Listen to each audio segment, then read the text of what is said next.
Gaming Dad 56 here with the next episode of our series on Zelonka, the Farming Simulator 22 Premium DLC.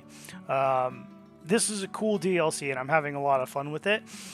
This episode, I decided to do something a little different, and I'll explain why. As you can already see, this episode is being time-lapsed. Now, I do not like to do long time lapses. In a game like Farming Simulator, I know that a lot of people either do time lapses or jump cuts, and you almost have to in order to make any progress in the game in a meaningful number of episodes. I remember when Daggerwin first made his first FS22 series, and it was like 200 episodes long, and he time lapses and jump cut stuff. But that's just the nature of this game. You do a lot of repetitive work. It takes a decently long amount of time, and unfortunately some of that can get pretty boring. So given that this is the new DLC, and we have new crops, new equipment, and all this kind of stuff, I didn't really want to just do a jump cut. But I'd already spent about an hour and a half of real time playing the game up to this point to harvest this field. And if you go back to the beginning of the time lapse, you can see that with all that time spent, I was still only about maybe a third of the way done with the field. So given that, I decided, okay, we're going to do a time-lapse episode just so we can get this field done and start to move the series on a little bit. I don't think I'll do very many time-lapse only episodes because, again, it's really not the way I like to do it. But in this case, we really need to move the narrative along, but I'm not willing to just jump cut it all at this point. We can incorporate jump cuts maybe later in the series. But as you can see, I did choose to split the field sort of in half to cut down on the amount of time it took to get from one side of the field to the other as I was on the ends.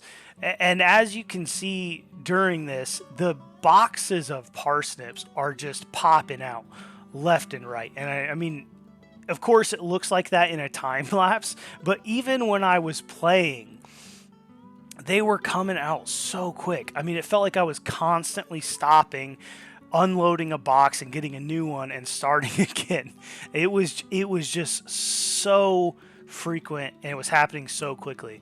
And this field is only yielding about 65-ish%, I think is what the game said, of what it could. So imagine if this field was up to 100% productivity, the amount of parsnips we would be getting off of this. It's just crazy. So I did end up getting that half of the field done, and it only took about 3 minutes worth of time lapse as opposed to roughly the 30 minutes that took me in real life. So definitely moving things along a bit quicker. As I was doing this, though, I was having a lot of fun, I have to say. As far as DLCs go, some of them can be fairly hit or miss. And it's not a knock on Giants, because I think they do a really good job of making DLCs, generally speaking. But some of them are just more appealing to me than others. And that's probably true of everyone. Depending on how you like to play and the types of jobs you like to do in Farming Simulator, certain DLCs are going to be more appealing than others, just naturally. But this one, it includes some new crop types. I was really curious as to whether that would be that interesting or not, because initially it just seemed like they would be like potatoes or sugar beets. But this DLC I'm having a lot of fun with. And this is actually the cheapest vegetable harvester that is in the game, in the new DLC. So this is a great place to start, and you can do it all by yourself. That's why I chose to start with this harvester specifically. It's a great starting point, it's the cheapest one, and you can do the work all by yourself. There's another one that's just a little bit more expensive than this, basically the same price, but it does not put the vegetables into boxes. It has a sort of a conveyor belt to offload into a trailer. And for that one, you have to hire a worker or be playing in multiplayer, have someone else driving that so that you can drive the trailer to unload it. Obviously, I'm playing in single player, so that I could hire a worker to do that, but I didn't. That's not how I wanted to start out. You know, I enjoy experiencing the new equipment, and I wanted to experience these new harvesters, and I want to be the one to drive it. Now, as we move along in this series, we'll definitely look at getting some of the other harvesters. In a personal save game, I have used that other harvester that's basically exactly like this one, but it offloads into a trailer instead of a box. I hired a worker, I drove alongside and unloaded it, and I will say overall it is much quicker. Now, the harvesting portion doesn't necessarily go that much faster. The main benefit is you don't have to go back and load up a bunch of boxes to then transport somewhere. That is the big part of this harvesting this way that takes so long. I mean, I am constantly having to stop and unload the boxes. Obviously, working with a trailer reduces that a little bit too, but while you're driving the trailer to the offloading point, that worker is not able to harvest anything because those 4 out of the 5 harvesters have no onboard capacity to hold vegetables. So having done it both ways, I can say the one that offloads into a trailer but is otherwise just like this harvester is overall faster. So it is worth the upgrade if you're looking to be more efficient. However, if you're looking to drive the harvester yourself because you find that more enjoyable, like I do, this is definitely the harvester to start with. And then the one you can go to after this one, well, there's 2 options really. You could go up to the 3rd most expensive harvester, and that one actually has an onboard capacity. In which case you could do some harvesting and then figure out some way to either cart the things or, you could set up a normal FS22 worker to cart that to the sell point if you wanted to, and then just drive over, unload into them, and they go off and drive on their own. That is a possibility. That is the only harvester that has an onboard capacity though. So the other way to do it, kind of like this, but it's like a step up, is to get the harvester that holds 4 boxes. It's basically just like this one in terms of how it works. It's still just a single row harvester, but it holds 4 boxes. So it'll fill up all 4 boxes before you need to stop, offload those 4 boxes, get 4 new boxes on, and then start again. So it just decreases the amount of time you have to stop, unload a box, and come back. So, and then of course there's the self-propelled harvester, which is the big daddy of them all. But even that has no onboard capacity.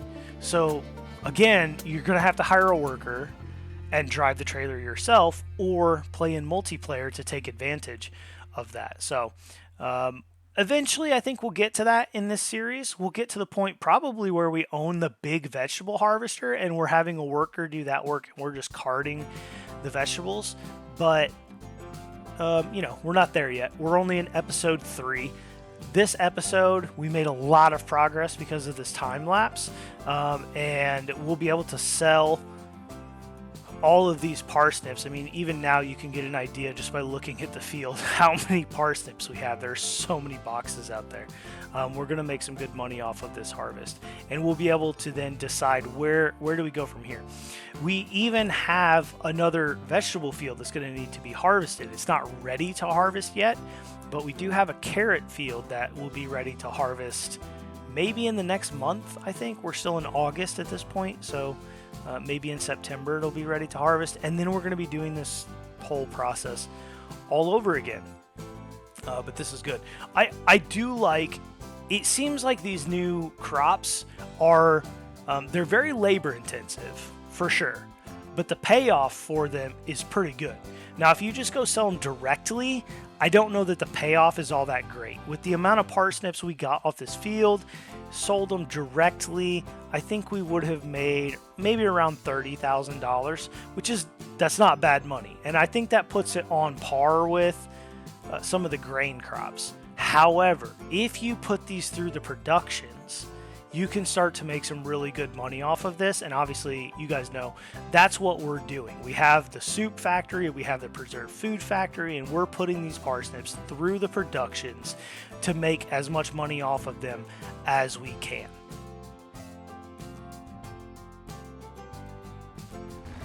All right, welcome back. It has taken 2 hours to get to this point.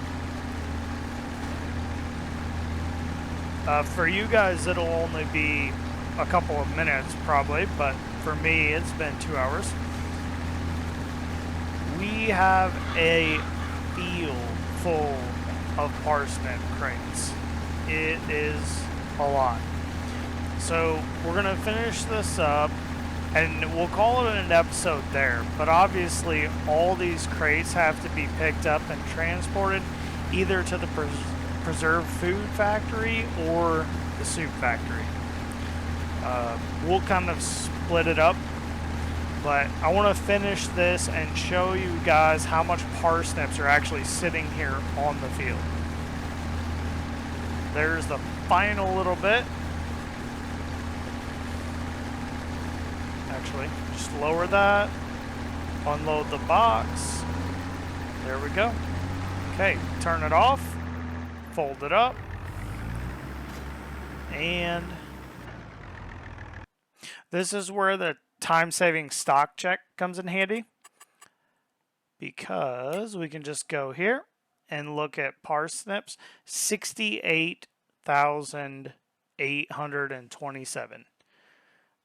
That's how many parsnips we pulled off just in that time lapse. That's not counting the 32,000 that are already in our factories. So lots of parsnips off this field. It's going to turn into a lot of money. Let's take a look real quick. Actually, I don't need to do that. Parsnip soup, max price is $2,200. And preserved food, $1,600. So we're going to end up with quite a bit of money from this harvest. That roughly 100,000 liters of parsnips is going to turn into maybe 40,000 liters of parsnip soup and preserved parsnips. So there's going to be a lot of money there. It's going to be maybe $80,000 from this harvest, so pretty good. Anyway, thank you guys for watching. If you like this episode, leave a comment and let me know. I don't really like to do large, long time lapses, but it was just the only way to get this field done without jump cutting the whole thing.